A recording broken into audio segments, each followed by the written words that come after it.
Welcome to Tratomation.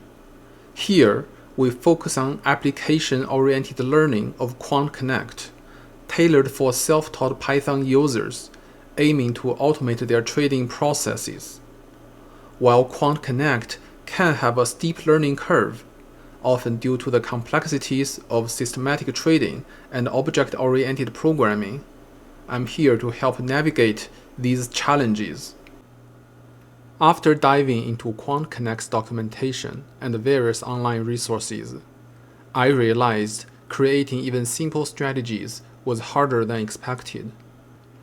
This channel is a learning diary, documenting my journey through these hurdles with the goal of helping you shorten your learning curve and avoid the same pitfalls.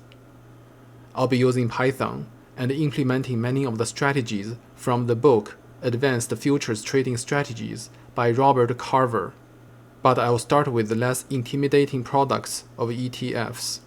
Let's focus on how to use QuantConnect, much like how you would learn to drive, emphasizing practical application over technical details. Join us as we explore QuantConnect, share insights, and gather ideas on trading and automation. Let's make this journey together and enhance our understanding of automated trading strategies.